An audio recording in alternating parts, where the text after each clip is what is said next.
महापुराण की कथा भी ये कहती है, जब तक तुम खाली हो तब तक दुनिया तुमको उछालती रहेगी, अपशब्द कहती रहेगी, ताना देती रहेगी, गाली देती रहेगी, कोसती रहेगी, आड़ा टेढ़ा बोलती रहेगी।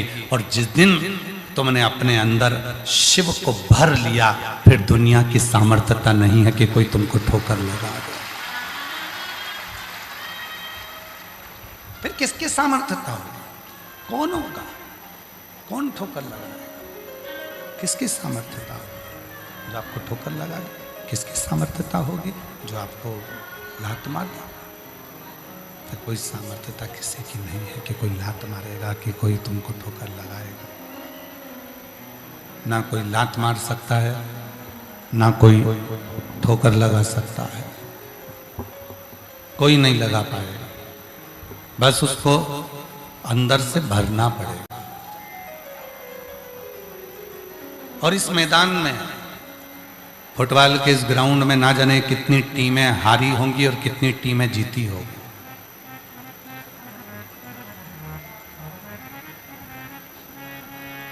शिव महापुराण की कथा कहती है कि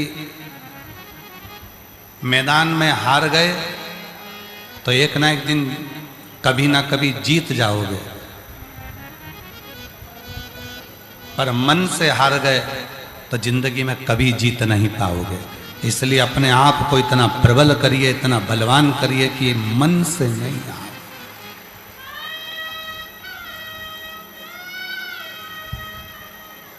मन से मत हारो, मन को मजबूत रखिए, मन को प्रबल रखिए। कोई कह दे कि तुमसे ये नहीं बनेगा, तुम ये नहीं कर सकते, तुम्हारे बस का ये है नहीं, तुम नहीं कर पाओगे,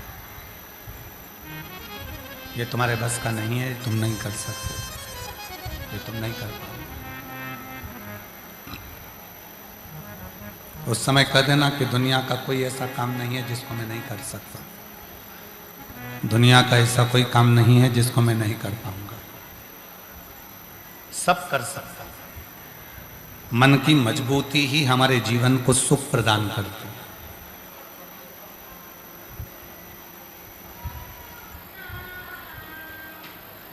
हारना नहीं है।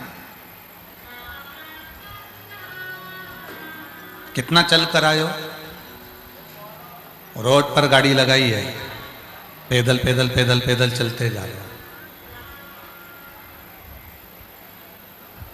आज तक कोई ऐसा व्यक्ति नहीं है जिसने किसी के हाथ को प्रणाम किया हो। आज तक कोई ऐसा व्यक्ति नहीं है किसी ने किसी के सिर को प्रणाम किया हो। आज तक कोई ऐसा व्यक्ति नहीं है किसी ने किसी के कंधे को प्रणाम किया हो। आज तक कोई ऐसा व्यक्ति नहीं है किसी ने किसी के हृदय को प्रणाम किया हो। आज तक कोई ऐसा व्यक्ति नहीं है किसी ने उसके उदर को, पेट को प्रणाम किया। आज तक कोई ऐसा व्यक्ति नहीं है कि किसी के घुटने को प्रणाम किया। लोग प्रणाम करते हैं तो चरण को करते हैं, पांव को करते हैं, पंजे को करते हैं। जो पंजे पृथ्वी पर रमे लगे हुए हैं, लोग उस पर अपना सिर रखते हैं, उसको प्रणाम करते हैं। लोग हाथ को कभी प्रणाम नहीं करते, सिर को कभी प्रणाम नहीं करते, नेत्रों को कभी प्रणाम नहीं करते। लोग अगर किसी को प्रणाम करते हैं तो उसके पांव को प्रणाम करते हैं। क्यों करते हैं? क्योंकि वही पांव हैं जो व्यक्ति को मंजिल तक लेकर जा सकते हैं। ये पांव हैं जो तुम्हें कथा तक लेकर आ सकते हैं। ये पांव हैं जो तुम्हें चलाकर शिव के धाम तक लेकर जा सकते हैं। और यही पांव हैं जिनको चलकर तुम अपने जीवन की ऐसी कोई मंजिल नहीं, ऐसा कोई लक्ष्य नहीं जहां तक तुम पहुंच नहीं। पूजन, शिव आराधना, शिव साधना, शिव मंत्र, शिव की उपासना दो तरह से लोग करते हैं। एक पूजन होती है दिखाने की, एक मंत्र जपा जाता है दिखाने को। एक साधना होती है दिखावे की, और दूसरी साधना होती है भगवान को रिझाने की। विवेक जी, हम रांची के झारखंड के इस सभी शिव भक्तों को बहुत साधुवाद देते हैं और साथ में आपको भी साधुवाद देते हैं और शिवाला सेवा समिति को भी साधुवाद देते हैं। हमें खुशी है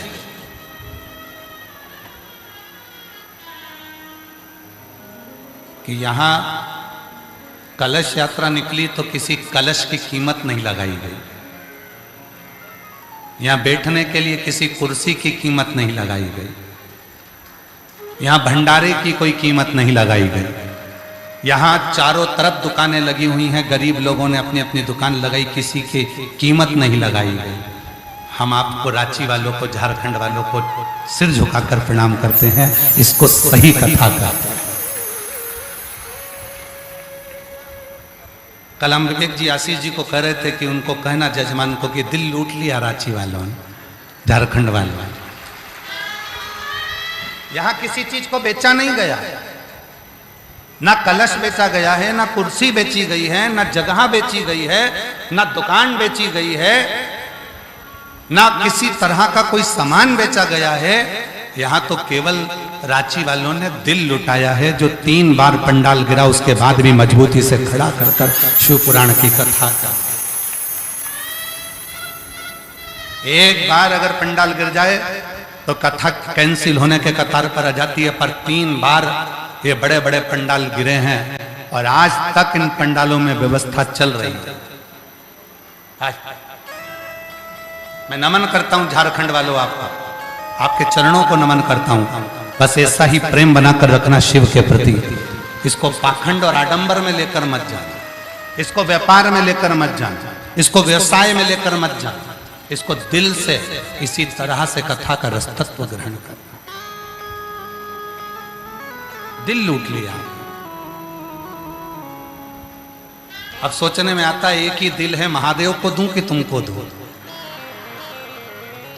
एक ही है, पर मन में आता है कि जो शिव कथा सुनते हैं वो भी तो महादेव कहलाते हैं, इसलिए महादेव को ही दिल दिया है। आपके रूप में भी वही तो विराजमान है महाराज।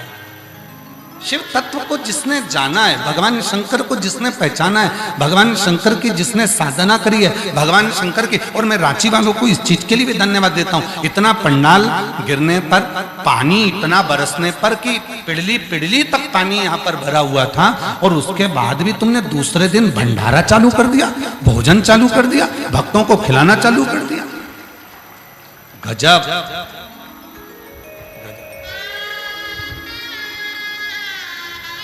नजर उतर वाले ना घर जाके सभी साधुता है आपका, स्नेह है आपका।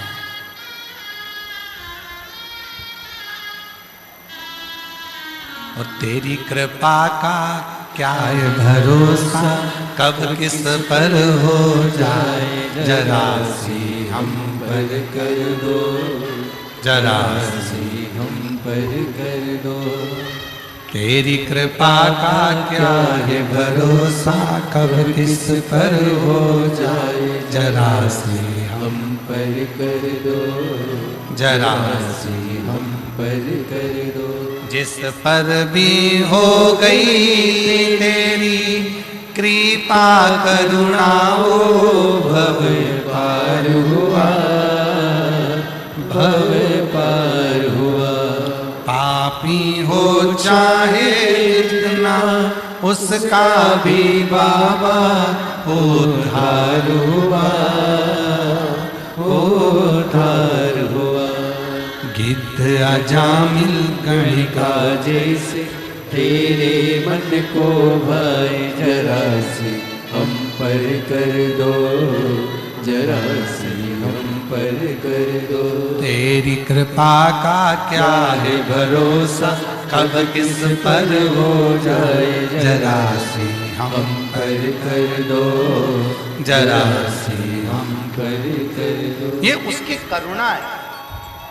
और जितने शिव महापुराण की कथा में आए हो, आप बाबा को धन्यवाद देना कि वो तुमको यहाँ लाकर बिठाए हैं।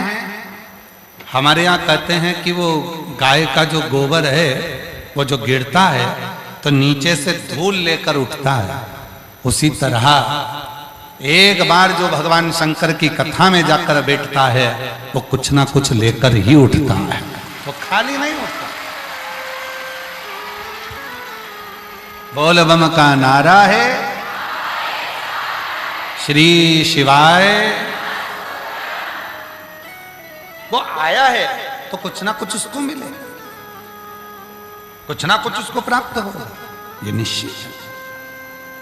पर वो छूटे ना, उसकी भक्ति ना छूटे, उसका भजन ना छूटे, उसका स्मरण ना छूटे, उसका कीर्तन ना छूटे, उसका मंत्र जाप ना छूटे, उसका नाम जाप ना छूटे, उसका स्मरण ना छूटे।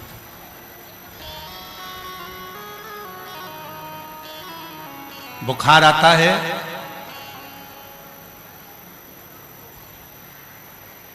पेट दुखता है, सिर दुखता है, शरीर में रोग आता है, सबसे पहले भगवान का मंदिर छूटता है।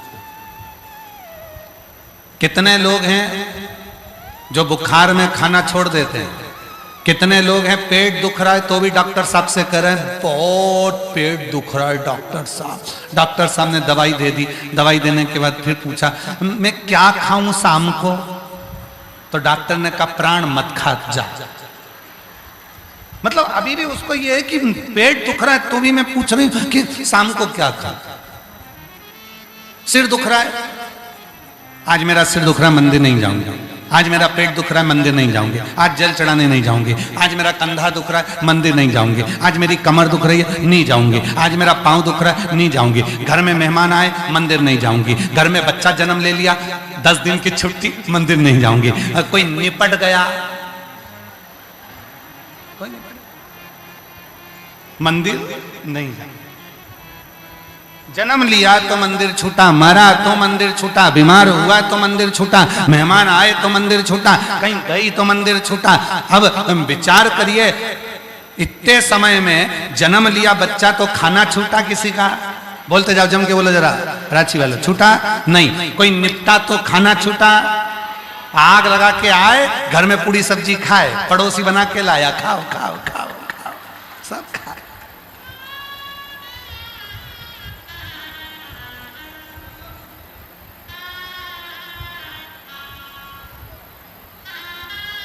और जो निपट के गया वो फोटो टंगा इतना बड़ा नीचे रखा, गोबर लीप के इतना बड़ा कंडा जलाया, कंडा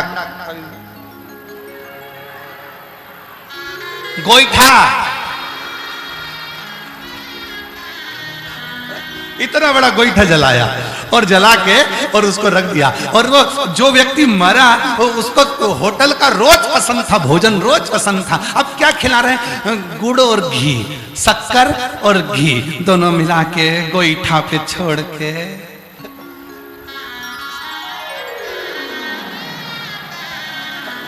गोईठा पे छोड़।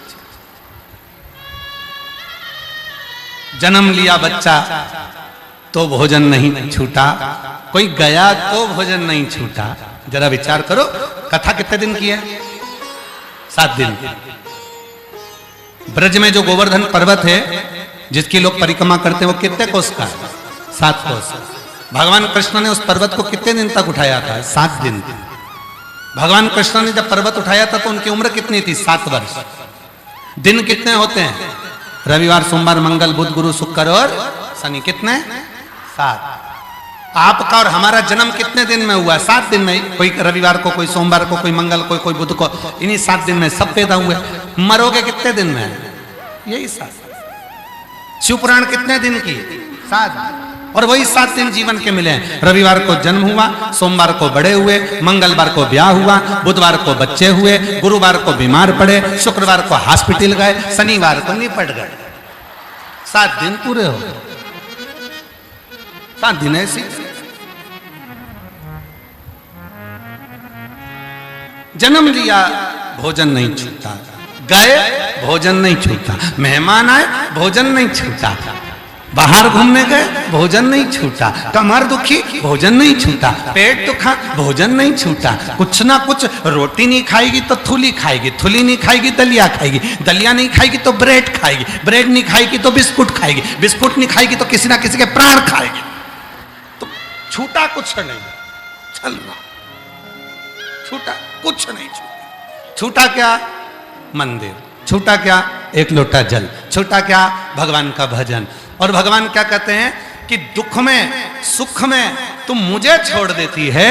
शिव पुराण कहती है जिसने मुझे नहीं छोड़ा, भगवान कहते हैं उसकी जिंदगी में कभी तकलीफ आती ही नहीं। छोड़ो ना। केवल एक मंत्र है, श्री शिवाय नमस्तुभ्यम। जो किसी भी अवस्था में घर में बच्चा जन्म ले तो भी इस मंत्र को जप सकते हैं, कोई चला गया तो भी मंत्र को जप सकते हैं, रजस्वला धर्म आ गया, नारी 5 दिन तक घर में काम नहीं करती, उस समय पर भी मंत्र को जप सकती है। एक मंत्र है, जब जन्म में मरण में परण में जाते आते खाते पीते रहते, कहीं पर भी घूमते फिरते, जहां मर्जी पड़ जाए, जिस जगह मर्जी पड़ जाए, हॉस्पिटल में चाहे तुम्हारी मर्जी पड़े, गाड़ी में चाहे तुम्हारी मर्जी पड़े, जहां इस मंत्र का उच्चारण करा जा सकता है। और जितना मंत्र का उच्चारण करोगे उस समय पर मेरा शिव तुम्हारे ऊपर करुणा करना प्रारंभ कर देता है। ये वो मंत्र है, श्री शिवाय नमस्ते।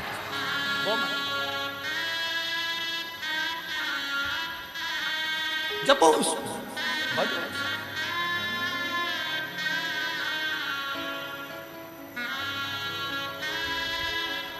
जिसने जपा उसको सुख मिला, उसको आनंद की अनुभूति हुई। पर हम उस लक्ष्य तक नहीं पहुंचते। जैसे एक मां अपने बेटे से कहती है, बेटा पढ़ ले, पढ़ो पढ़ो पढ़ो पढ़ो। आप भी कहती होगी बच्चों को, पढ़ो पढ़ो पढ़ो। पत्र है, हाँ पढ़ो पढ़ो पढ़ो पढ़ो, कहते पढ़ो। अब बेटे से कहा पढ़ो, बेटा पढ़ा। फिर बोला बेटा मम्मा पढ़ तो रहा हूं, पढ़ो। फिर मां ने कहा पढ़ो, मम्मा पढ़ तो रहा हूं, पढ़।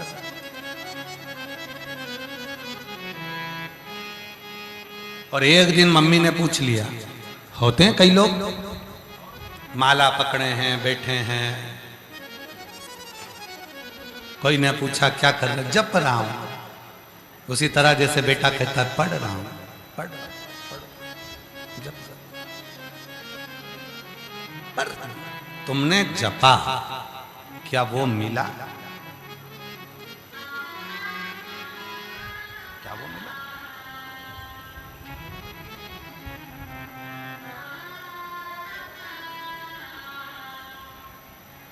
कपड़े बदल लिए, वो मिला? नहीं। हमने पहले भी कथा में कहा, आज फिर कहते हैं, मेरे भोले बाबा को पाने के लिए कपड़ा बदलने की जरूरत नहीं पड़ती, मेरे भोले बाबा को पाने के लिए केवल कलेजा बदलने की जरूरत पड़ती है। मन बदला,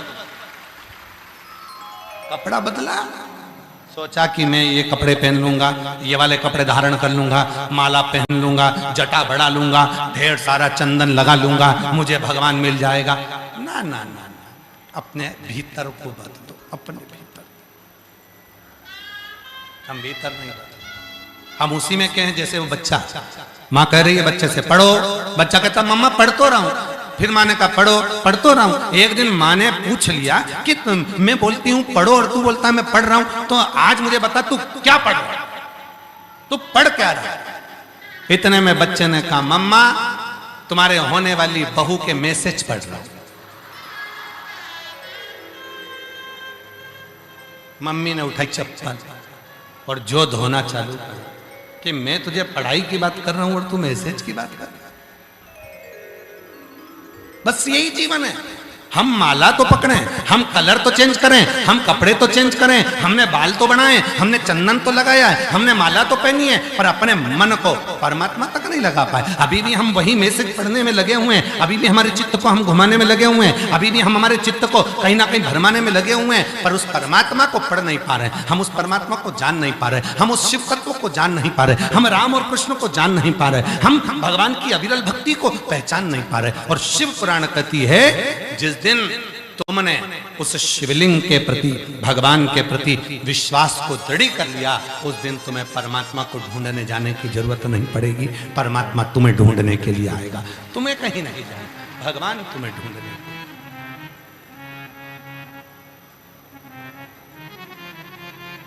फिर तुम्हें कहीं, और मेरे भोले तेरा सहारा है, मेरे भोले तेरा सहारा है, मेरी नैया का तू किनारा है, मेरी नैया का तू किनारा है। मेरे बाबा तुझे पुकारा है, मेरे बाबा तुझे पुकारा है, मेरी नैया का तू किनारा है, मेरी नैया का तू किनारा है। हमने ढूंढा उसको, उस परमात्मा को ज्यादा ढूंढने की जरूरत नहीं, तुम तो उसको भजो, और जितना भजोगे, जितना पुकारोगे, जितना स्मरण करोगे, वो तुम्हारे करीब में, तुम्हारे नजदीक में आएगा, जो पहुंचेगा जो।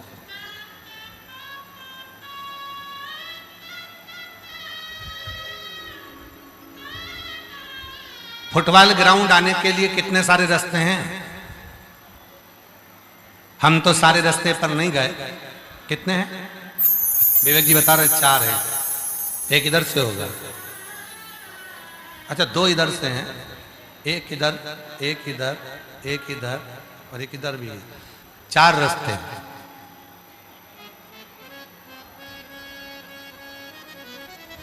कितने सारे रास्ते हैं।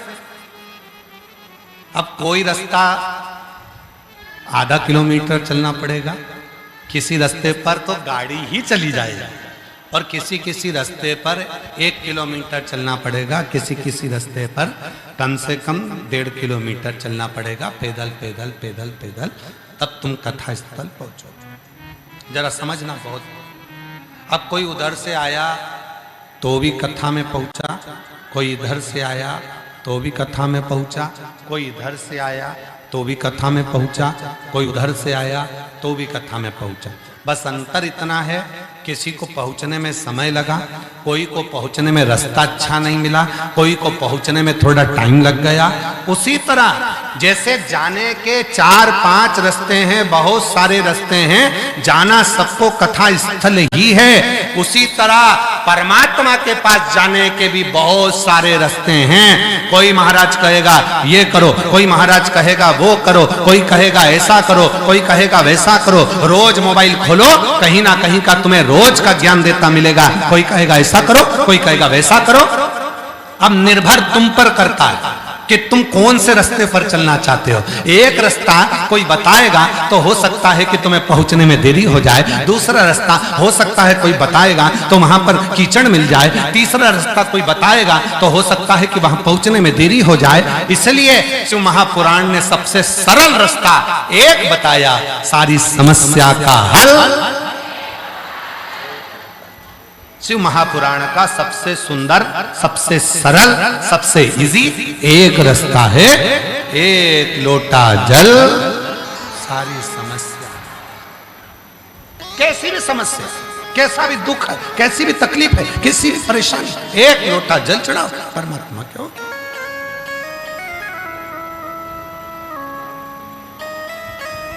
क्यों घबरा।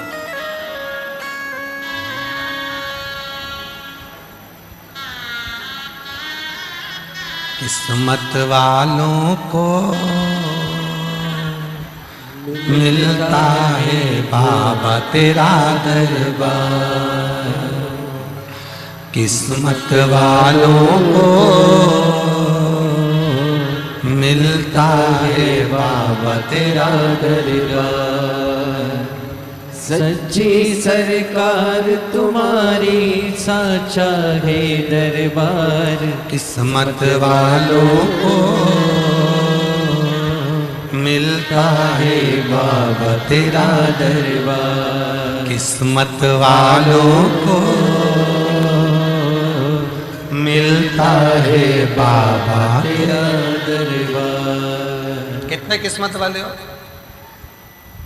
एक रास्ता बिल्कुल सरल सा, एक रास्ता बिल्कुल इजी, एकदम सरल, ना कोई आडंबर, ना कोई दिखावा, ना कोई भटकाव, एक लोटा जल सारी समस्या का।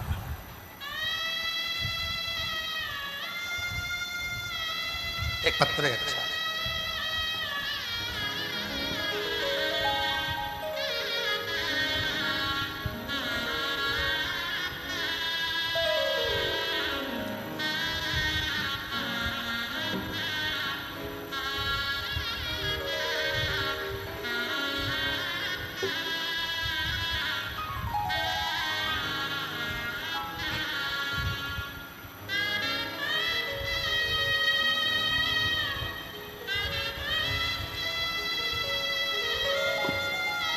देखिए,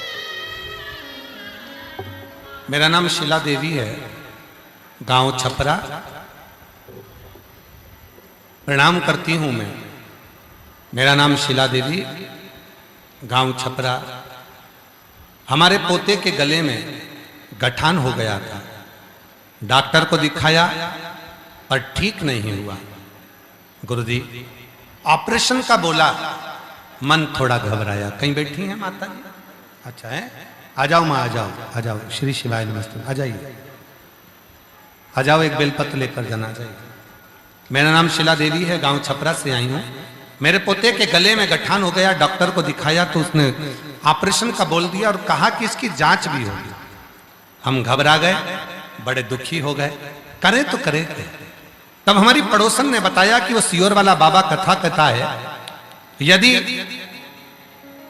कथा सुनकर शिव के मंदिर जाकर एक लोटा जल चढ़ाकर उस जल का आचमन करा जाए, वो कहता है एक लोटा जल सारी समस्या का हल। तो हमने मंदिर जाना प्रारंभ करा, शिव जी को जल चढ़ाना प्रारंभ करा और वो जल लाकर बच्चे को पिला देते थे। बाबा का ऐसा कृपा है, आज मेरा बच्चा ठीक हो गया।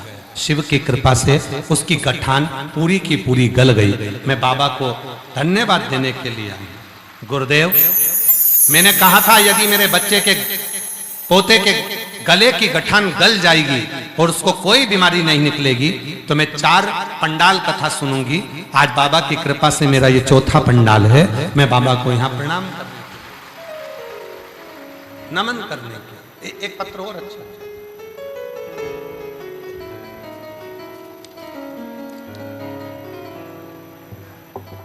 सरिता देवी, पति पवन कुमार, शिवपुरी हजारीबाग से आई हैं। शिवपुरी हजारीबाग से आई हैं। आप ही हैं? ऐसा हाथ हिला दे। हाँ, आ जाइए, आ जाओ। शिवपुरी हजारीबाग से आई हूँ। सरिता देवी, पति पवन कुमार। बाबा को प्रणाम। बाबा, एक लोटा जल में क्या बखान करूं? बाबा, इस कथा के बारे में कभी जानते भी नहीं थे। मेरी बेटी की छाती में गठान हो गया था। हम इलाज करा करा के थक चुके थे। एक बार ऑपरेशन भी कराया, फिर भी बाबा गठान फिर रह गई। फिर किसी ने कहा कि टीवी पर कथा सुनिए। हम 2022 से कथा सुन रहे हैं। फिर सीहोर भी गए, वहां से रुद्राक्ष लाए और पानी में गलाते बाबा पर चढ़ाकर बेटी को देते चालू किया। फिर बाबा की ऐसी कृपा हुई गुरुदेव, अब बेटी की सारी गठाने गल चुकी हैं। अब मेरी बेटी पूर्ण तरह से स्वस्थ हो गई है। मैं बाबा को यहाँ नमन करने के लिए आई हूँ।